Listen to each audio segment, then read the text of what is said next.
د طالبان د کورنۍ چارو وزیر لخوا پاکستان ته د تورخم پر سر تازه او سخت خبرداری.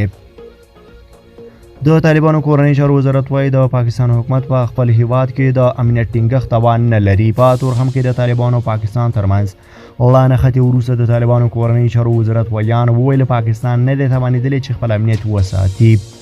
د عبدالمتین قانی په وینا پاکستان د خپل امنیت د نه ټینګښت له امله خپلې ستونزې زموږ پر اوږو اچوي. پر ډیورنډ کرښه د تورخم دروازه د چهارشنبې په ورځ د وږي پر 15مه نیټه د وسلوالو پاکستانیو او اسلامي مرز ځواکونو پوله ساتو ترمنځ لا نښتې وروسته وتړل شوه. پاکستان افغان طالبان تورن کړي دي چې په تورخم کې پر سرحدي عسکرو ډزې کړي دي، خو طالبانو دا ادعا رد کړې ده.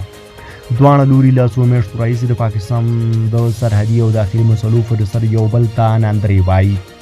څه موده وړاندې د پاکستان د بهرنیو چارو وزارت ویان دي ادعا کړې وه چې اسلامي اماراتو حکومت اجازه ورکوي چې دغه هیواد خاوره د پاکستان پر ضد د ترهګریزو بریدونو لپاره وکارېږي. زهرا بلوچ دا تورخم لګولی چې د طالبانو حکومت عسکرو په ډیورنډ کرښه بې دلیله ډزې کړي دي. د پاکستان د بهرنیو چارو وزارت د بیان د څرګندونو د اسلامي امارات غوسه راپارولې ده او د اسلامي امارات د کورنیو چارو د وزارت یو مسؤل د پاکستان حکومت د خپل هیواد د امنیت په ټینګښت کې په ناتوانۍ تورن کړ. د طالبانو د کورنیو چارو وزارت ویان عبدالمتین قانی د سه‌شنبې په ورځ د وږي 21مه اسوسییټ پریس خبري ایژانس ته وویل په تورخم کې موږ برید نه دی کړی. کله چې پر موږ برید وشو موږ له ځانه دفاع وکړه او دا زموږ حق دی. هغه ویل بدمرغه چې پاکستان نه دی توانېدلی چې خپل امنیت وساتي او د خپلو ستونزو پړه پر طالبانو ورچوي. سیمه ییزو سرچینو ویلي دي چې په تورخم کې ډزې هغه مهال پیل شوې چې اسلامي مرز ځواکونو د تورخم دروازې ته څیرمه د پوستې جوړول پیل کړل او پاکستاني ځواکونو یې د مخنیوي هڅه وکړه.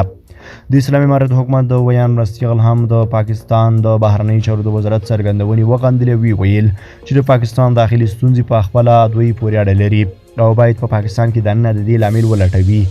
هغه اسوسییټ پریس ته وویل زموږ مسؤلیت دا دی چې په خپل هیواد کې امنیت ټینګ کړو او امنیتي ګواښونه له منځه یوسو. پر ډیورنډ کرښه د تورخم دروازې تړل کېدل د دې لامل شوي چې د دواړو هیوادونو چارواکي د دې مسلې د حل لپاره دوه ځلې سره وګوري او خبرې وکړي. خو د پاکستان سرحدي چارواکو افغانستان انټرنیشنل ته ویلي دي چې تورخم د بیرته پرانیستلو په اړه دغه هیواد د استازو او طالبانو ترمنځ خبرې بې پایلې پای ته ورسېدې.